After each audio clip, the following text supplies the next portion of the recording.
The eclairs were still in my jacket pocket when I packed my bags and left her. They were crushed, just two of them, wrapped in a napkin, meant for later because she said she loved those. I had stood in line at the dessert bar for 15 minutes just to get them. She never ate them, never even knew they were there. She was too busy laughing at another man's joke, a joke I didn't hear because I wasn't part of the conversation. I shouldn't start this story here, but I need to. Because those eclairs, stupid as it sounds, were the moment I realized I had become invisible. I had spent the night watching her swirl through that ballroom like she owned the oxygen. She looked good. I won't lie. Too good. The kind of good that made you feel like the air was thinner around her. Hair swept up, that emerald dress with the back out, the one she said was too much, and bought anyway. She wore it like armor. She barely looked at me after we walked in. And I say we, but I followed her like a butler, not a husband. There was this one moment, maybe an hour in, where I caught her reflection in one of the mirrored columns. She was standing with her boss, Victor, the guy with the billion-dollar grin and fingers that lingered too long on shoulders. I watched her lean in. Not for a kiss or anything, not yet. Just close enough that I could feel myself being erased in real time. I wish I could say I confronted her, that I caused a scene, that I flipped a table and yelled something cinematic like, "Who even are you anymore?" But I didn't. Instead, I walked to the dessert table and grabbed 2 eclairs. I even remembered to ask for the ones with the vanilla cream because chocolate made her teeth ache. I wrapped them carefully and put them in my jacket. Because that's what I do. I remember the things that don't matter anymore. Later, when I caught her introducing me to someone as an old friend from home, I didn't even blink. She didn't see me freeze.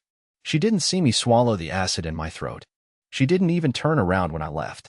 I didn't go out the front door. I slipped through the hallway that led to the restrooms, took a hard right, and walked through a service corridor that smelled like lemons and dust. I remember the sound of my shoes echoing on the tile. I remember the way my hands felt cold even though the ballroom had been too warm. And I remember thinking, this is it. This is what it feels like when someone stops choosing you. I didn't take the car. I left it for her. She likes driving at night anyway. I walked the 8 blocks back to our apartment with the eclairs still in my pocket. She didn't call. Not once. Not that night. Not the next morning. She only texted at noon the next day. Are you seriously being dramatic over last night? That was all. No apology. No confusion. Just accusation. I didn't reply. I didn't need to. By then, I'd already opened her work laptop. And I'd already seen everything. But we'll get there. This was just the first fracture. And fractures don't stay small for long. The apartment felt unfamiliar when I came back that night, even though nothing had moved. Her heels were by the door. Her coat was draped over the banister the way it always was, like it had collapsed from exhaustion. Everything was exactly as we'd left it, which somehow made it worse. Like the whole place was pretending too. Faking stability. Acting like it didn't just watch me unravel. I didn't turn on the lights. I just stood in the doorway for a while, listening to the echo of my own breathing. My shoes were still wet from the sidewalk. I had walked the full way home, shoulders hunched like I was bracing for rain that never came. The crushed eclairs were still in my jacket pocket. I left them there. I could have gone to bed. Could have tried to sleep it off. But that text, "Are you seriously being dramatic over last night?" was still sitting on my phone like a slap I couldn't dodge. I didn't answer her. I didn't need to. I went to the kitchen, poured the cheapest whiskey I had, and stared out the window like I expected to see answers blinking on the skyline. There weren't any. That's when I remembered her laptop. She always leaves it on the dining room table.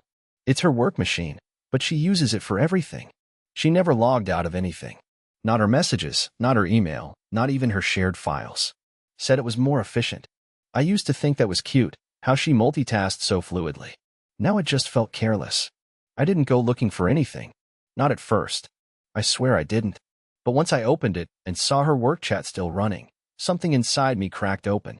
Something I didn't know I had, a quiet desperation to know the truth, no matter how much it hurt. It started with harmless curiosity. I searched for Victor's name in her messages. I thought maybe they were just close, too close, sure, but still within boundaries. But what I found wasn't boundary pushing. It was boundary destroying. There were messages. Dozens. Stretching back months. He called her Red, a nickname I didn't recognize. Said she lit up every room she walked into. Told her he couldn't wait for the next business trip so they could pick up where they left off. She responded. She responded. With emojis, with laughter, with late-night messages that started with, I shouldn't say this, but, and ended with things that made my stomach clench. The worst wasn't the flirting. It wasn't even the part where she described how she wore that green dress on purpose. It was how she talked about me.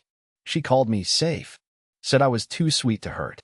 She said I never challenged her, that being with me felt like living in a soft bubble of nothing. A soft bubble of nothing. She didn't know I'd stood in the rain for her, that I'd taken extra shifts restoring junk just so we could afford the trip to Vermont last year, that I memorized her coffee order, even when it changed every few weeks. None of that mattered. I wasn't electric. I wasn't thrilling. I was just background noise to her spotlight. I read everything, every message, every damn thread. Some went back as far as last spring, the same week she told me she had food poisoning during a client dinner and stayed at a hotel. The same week Victor had posted a photo from a rooftop bar with a cropped-out shoulder that matched her coat.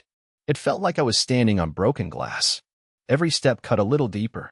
Every line I read rewrote our history into something I didn't recognize. Something I didn't want to recognize. I closed the laptop. I didn't throw it. I didn't scream. I just sat there, staring at the wall, wondering when exactly she had stopped seeing me. It was almost 3 in the morning when she walked in. She didn't look guilty. She looked annoyed. Her makeup was faded, her heels in one hand, and that same dress clinging to her like it knew what she'd done. "Wow," she said, glancing at me like I was the one who needed explaining. "Still up?" I didn't speak. She rolled her eyes and muttered something about me being so dramatic lately. I asked her where she really was during that client dinner last April. She paused, only for a breath, and then smiled. "Oh, so we're doing this now?" That smile broke me. It wasn't regret. It was mockery. That's when I knew there was no coming back. No apology would change the fact that she had stopped choosing me long before I realized I was standing alone. I didn't pack that night. I waited. Because what I found next, what I discovered hidden behind one of her shared project folders, made everything up to that point look almost forgivable. And no, Reddit, I'm not exaggerating. That's where the real betrayal was hiding. And you won't believe what it was. I don't know what it says about me that I opened that folder. Maybe I was looking for a smoking gun. Maybe part of me still believed there had to be some explanation, some alternate story, some misunderstanding that would make this less disgusting, less humiliating. But it wasn't a mistake I found. It was evidence, proof, and worse, it was rehearsed. The folder was called Q4 Merge Assets. Harmless. Corporate. Something I never would have clicked under normal circumstances. But now, after reading those messages, my gut told me there was more. Dana never named files like that unless she wanted them to stay buried in plain sight. Inside were videos. Not corporate decks. Not charts. Not presentations. Videos. And for a second, I told myself it was nothing. Maybe it was security footage or team-building clips. But the moment I clicked on the first one, muted by default, I saw her. In a hotel room. Draped across a king-size bed like it was her stage. Worse? She was laughing. I slammed the lid shut so fast the machine nearly bounced off the table. My mouth went dry. My fingers shook. I stared at the laptop like it had just whispered something evil to me. I didn't open another file. I didn't need to. The image was burned into my mind. I knew that hotel. Knew the bedspread, the cheap modern art on the wall. It was the Camberwell downtown, same place Dana said she stayed during last year's late conference nights. I remember dropping her off outside. She kissed me on the cheek like it was just another Thursday. I wanted to scream, or cry, or maybe both. But instead, I just sat there, paralyzed. And here's the worst part. I didn't feel rage first. I felt shame, like somehow this was my failure, that I hadn't been enough to keep her, that I'd let myself become so small, so forgettable, that she didn't even bother hiding it well. That's the kind of damage betrayal does. It doesn't just hurt, it rewrites your reflection. She came into the kitchen the next morning like nothing had happened. Hair up, sipping from her favorite mug, scrolling through her phone like the world was spinning just fine. She didn't even notice I hadn't slept. I watched her, thinking of that video, thinking of how she had made her whole affair so routine, organized, labeled, like it was just another part of her schedule. I asked her, point blank, who was in the video. She didn't even look up. What video? I told her. About the folder. About what I saw. That got her attention. She looked up slowly, blinked once, and then smirked. Actually smirked. You went through my stuff? No denial. No panic. Just disdain. I didn't answer. I didn't need to. She set her cup down gently, as if this was all very exhausting, and leaned against the counter like she was the one being wronged. Emery, you've been acting weird for months. Do you honestly think I haven't noticed? You hover. You sulk. You snoop. What did you expect to find? Some love letter? A confession? No, I said, voice barely above a whisper. I expected you to still be my wife. She didn't say anything, just looked at me like that was an unreasonable request. I told her I'd be leaving, that I'd be packing up that night and staying at a friend's for a while. Her only response, you do what you need to do. That was it. 12 years. Dozens of holidays. 1,000 inside jokes. All wiped away with a shrug and a sip of coffee. I didn't pack right away. I sat on the edge of our bed, stared at my reflection in the mirror across the room, and tried to figure out when exactly the person I used to be had vanished. When had I stopped being her husband? When had I become just the guy in the background of her real life? I kept thinking back to that party, to the way she introduced me like a distant memory, to the way her eyes never found me in that crowd, how she danced without me, laughed without me, lived without me, long before I even knew I was being left behind. And yet, I still hesitated, still clung to the tiniest shred of what we had, until I saw her phone screen light up across the room, and the name that popped up shattered that last, fragile piece. It wasn't Victor. It was someone else.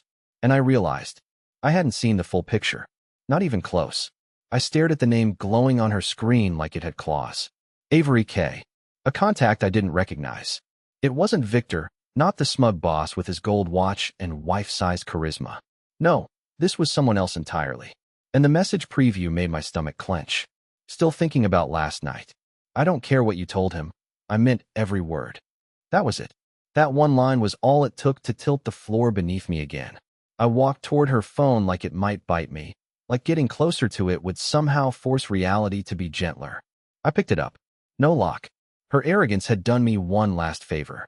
Or maybe she just didn't think I mattered enough to protect her secrets. I opened the thread. They'd been messaging for months. Avery wasn't a man. Not in the way I expected. She, yes, she, was Dana's old grad school friend. A woman I had met once, maybe twice, in passing. Short hair, quick wit, eyes like someone who knew things she didn't say. I had always assumed they were casual friends. Dana told me they were just close from back in the day. She never hinted at anything more. But reading those messages felt like eavesdropping on an entirely separate relationship, one where I was the footnote. I read Dana calling her my escape, and the one place I still feel like myself. I read about their weekend in Chicago, the one I was told was a branding conference. I saw a photo, a bathroom mirror selfie, Dana in a robe, Avery's arm pulling her close from behind. I felt like I'd swallowed glass. How many layers deep did this betrayal go? How long had I been cast as the naive placeholder while she went off playing real-life improv with other people's hearts? Was Victor just a distraction, the decoy affair I was supposed to notice while the real one stayed safe behind polite smiles and half-truths?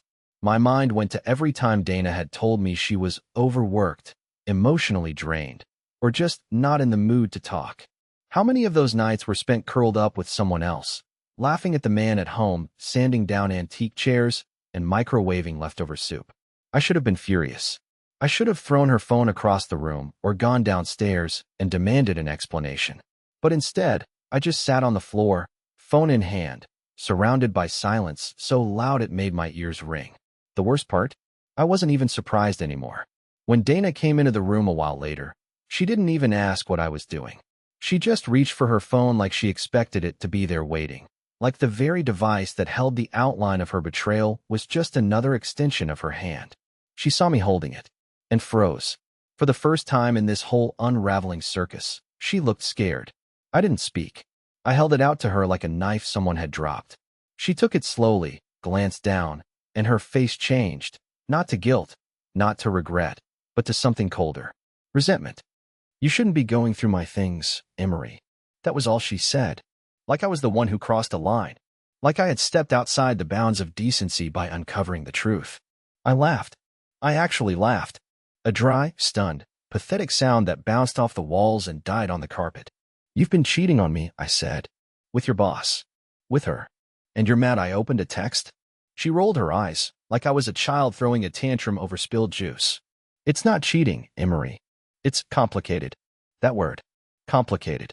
People use that word when they want to avoid saying ugly, when they don't want to face the fact that they've crushed something soft underfoot and can't be bothered to look back.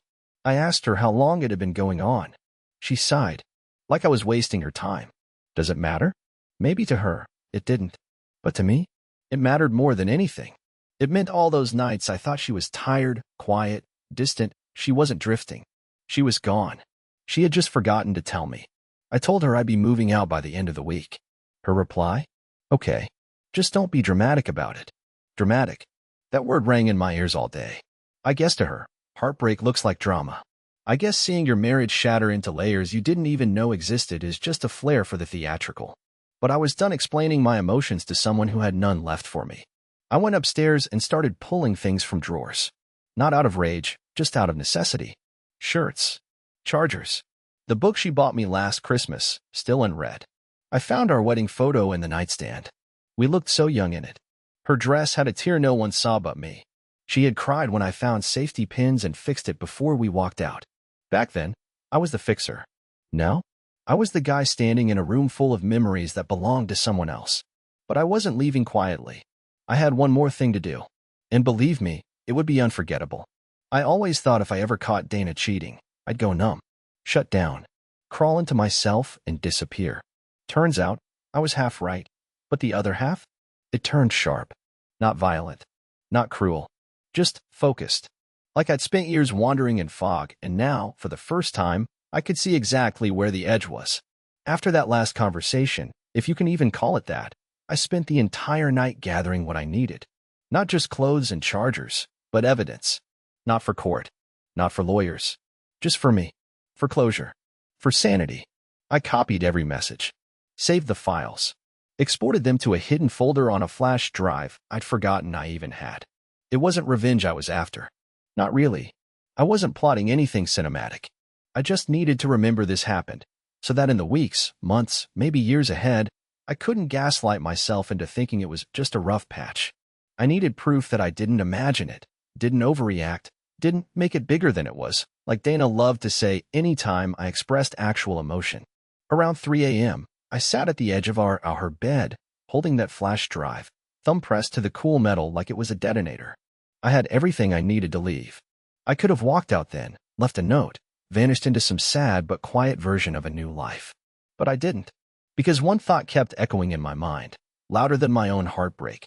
She still thinks I'm weak. She thought I wouldn't say anything, that I'd just shuffle away like an old piece of furniture she didn't want anymore. She thought I wouldn't have the spine to confront her. And to be honest, a part of me didn't, until I realized that the only thing more humiliating than being betrayed was staying silent about it. So I planned something simple, not explosive, not cruel, just honest. That morning, Dana had another event. A company brunch at her boss's home, Victor, the man who apparently shared more than just email threads with my wife. She told me she'd be gone until late afternoon and barely looked up from her curling iron while saying it. Perfect.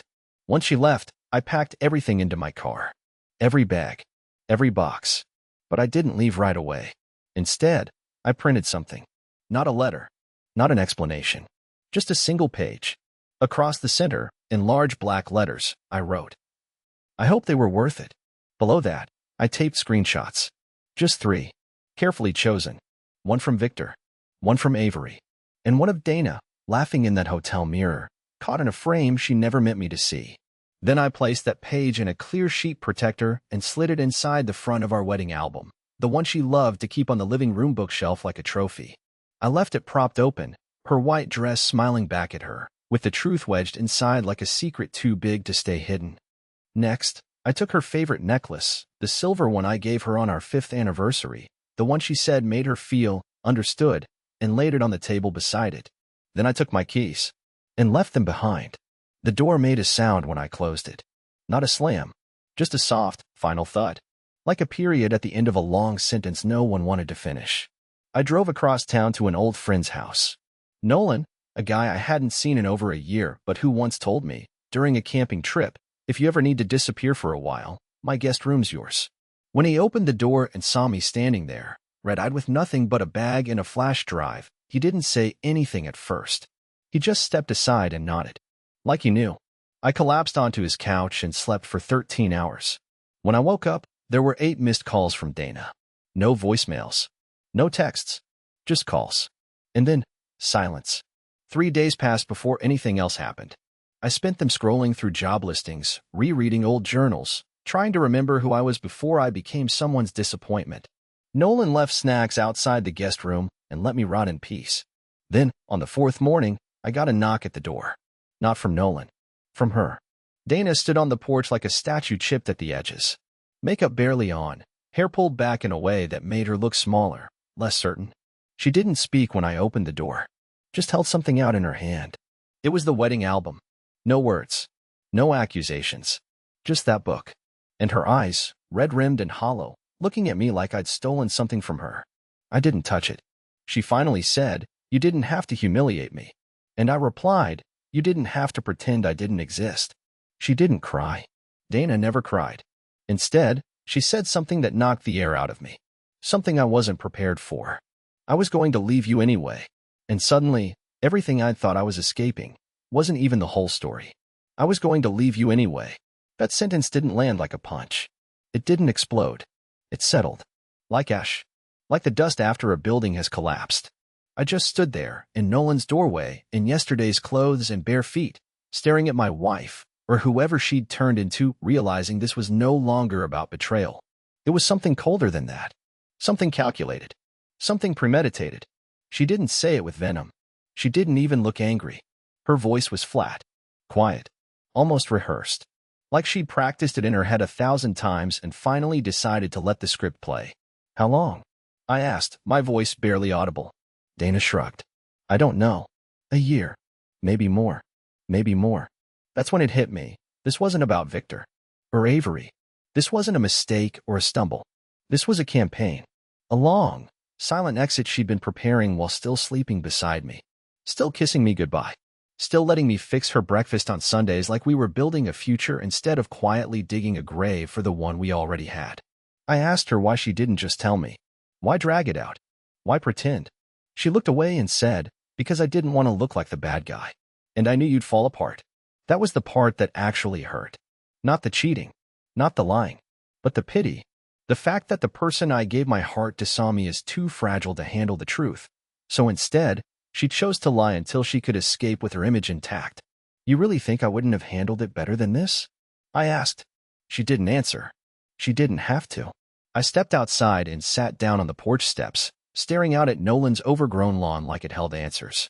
Dana followed but didn't sit. Just hovered behind me, arms folded, weight shifting like she was waiting for me to give her permission to feel bad. "I tried to love you the way you needed," she said. "But it felt like work." I closed my eyes.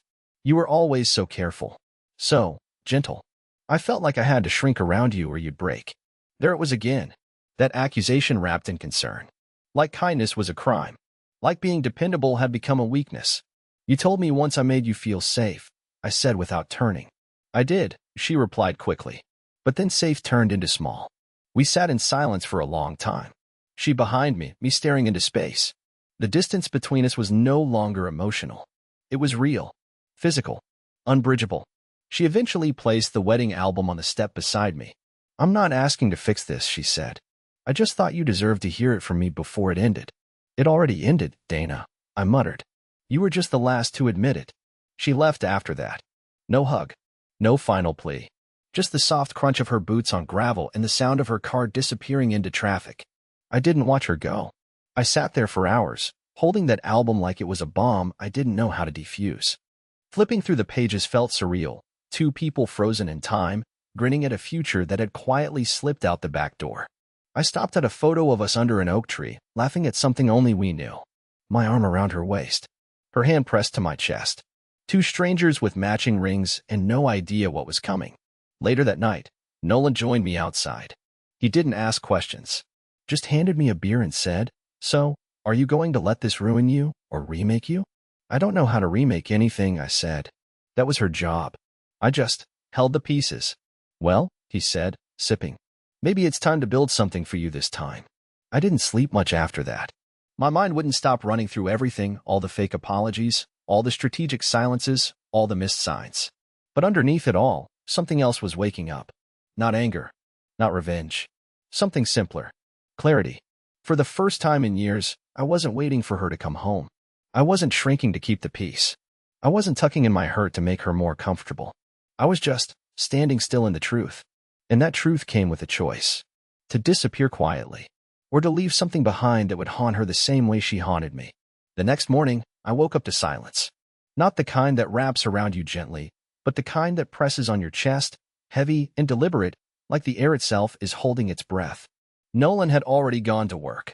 The house was still. I stared at the ceiling fan turning slow, thinking of all the versions of myself I'd left behind in just a few days, the hopeful version, the forgiving version, the guy who would have begged her to try again if she'd even hinted at remorse. That guy was gone. And in his place was someone quieter, but sharper. Someone who didn't want revenge, but needed to be remembered. Not by the world. Just by her. So, I made a decision. I wasn't going to torch her career. I wasn't going to send those screenshots to Victor's wife or post them online or make a public mess. I wasn't even going to touch her finances. I didn't want to be cruel. I just wanted to make sure that every time she thought of me years from now, when she's sitting across from someone new and pretending she's always been honest, she'd remember exactly what she threw away. I started with the box. It was a plain cardboard moving box, the kind people use to pack up their lives in a hurry. I filled it slowly, intentionally, not with what I wanted to take, but with what I wanted her to find. I dropped in the eclairs first, still wrapped in the napkin from the party. They were dry, cracked, nearly fossilized. Perfect. Then came the necklace I had left behind, but taken back after she left it on the steps like it meant nothing. I placed it gently in a velvet pouch, tied it with string, and dropped it beside the napkin. Next, I printed photos. Not of us, but of her. One of her sleeping, from the morning after our second anniversary, peaceful, unaware. One of her laughing with my nieces in the backyard during a barbecue, hair messy from the sprinkler, cheeks flushed with summer. One from our road trip to Oregon, where she stood on the edge of a cliff and shouted into the wind like she owned the sky. I wrote a note on the back of each one. Not angry things. Not accusations. Just memories. You said that day made you feel infinite. You told me you'd never laughed harder than this moment. You looked at me right after this and said, "Don't let me forget how this feels." Then I placed the final item on top. A USB stick, the same flash drive that held everything. All the screenshots. All the messages. One folder. Labeled. You were right. I did fall apart. But not the way you thought. I sealed the box. Addressed it. Dropped it at her doorstep the next morning, just before sunrise, when the city was still quiet and her neighborhood still asleep. I didn't ring the bell. I didn't wait. I left it there, dead center of the porch, like an emotional time bomb that didn't scream, just whispered. And then I walked away. I didn't turn back this time. Not even once. Later that afternoon, I turned off my phone. I needed a day of nothing. I sat by the river with a sandwich and a notebook and just breathed. I didn't cry. I didn't scream. I wrote. For hours. When I finally turned my phone back on, I had 7 missed calls from Dana. 2 voicemails. The first was just silence. The second? It was her voice, low, trembling, something fraying beneath the surface. She didn't yell. She didn't beg. She just asked one question, over and over. Why would you do this to me? To her. That was when I knew she never really saw me. Not as a partner. Not as a person. I was just the mirror she liked to look into when it showed her something flattering. And the moment it reflected back anything uncomfortable, she blamed the glass for cracking. I didn't call her back. I didn't reply. Instead, I sent one final message. 10 words. Simple. Honest. You chose your freedom. I chose to let you feel it. Then I blocked her. Not out of spite, out of necessity. The rest of that week was quiet. I started eating again. Nolan and I played cards in the garage, talked about nothing, laughed at terrible movies. My phone stayed off more than it was on. And every night, I slept a little better. But I knew this wasn't over. Not really. Because just when I thought she'd finally disappear from my life, she sent me something I never expected. And it almost broke me all over again. I found the envelope 3 days after I blocked her. It was wedged in the mailbox at Nolan's place, handwritten, no return address. Just my name. Emery. The kind of simple that makes you pause before opening it, like the paper is holding its breath with you. Inside was a letter. Dana's handwriting. Neat, deliberate, but shaking in parts. I knew her well enough to tell. No apology at the top. No greeting. Just a confession. She told me the relationship with Victor had ended before I ever saw the messages. That Avery was something she never meant to pursue, a distraction that became an escape. She said she hadn't realized how much damage she was doing until she saw the box, saw the photos, read the notes. She wrote, "You never screamed at me. You never tore anything down. But I have never felt more seen and more guilty than I did the moment I opened that box." She ended it by saying she wasn't trying to win me back. She knew she had lost something she didn't deserve to keep. She just wanted me to know that she finally saw me. Too late, but clearly. I folded the letter, slid it back into the envelope, and tucked it into my journal without rereading it. Not because it didn't matter, but because it no longer controlled me. Something shifted in me after that. A quiet understanding. Not forgiveness, not yet, but release. I wasn't dragging her ghost behind me anymore. I had stopped building a future with someone who had already walked out emotionally long before she did physically. I started applying for contracts again. Design work. Furniture restoration. I dusted off my website and reopened commissions. People responded, slowly at first, then more steadily. Turns out, there's still a market for someone who cares about detail, about history, about making things whole again. I found a small studio space on the other side of town. It's nothing fancy, with floors, high ceilings, light that leaks in like honey in the late afternoons. I work there most days now. Quietly. Fully. For me. Last week, I met someone. It's early. Too early for anything serious. But she walked into my workshop looking for a reclaimed oak table and stayed to talk about old maps and the smell of varnish. Her name is Jules. She drinks her coffee black and doesn't apologize for asking hard questions. She doesn't know much about my past, not yet, and I'm in no rush to tell it. But when I told her I'd once made a dining table by hand and watched people I loved eat at it for years, she said, "That's the most romantic thing I've ever heard." I smiled for real that day, not out of bitterness, not to mask pain, but because for the first time in a long time, I felt like I was in a moment that didn't have a shadow behind it. So yeah, Dana betrayed me. She erased me in public, lied in private. She cracked the life I thought we were building and handed me the pieces without warning. But in the end, I built something better, not out of spite, out of survival. And now, every time I sand down an edge, or oil a finish, or run my fingers over grain lines that were once raw and splintered, I remind myself scars don't mean something's ruined. Sometimes, they're just proof that it held on. And I did. I held on. And I let go. And I'm still here. Still standing. Still rebuilding.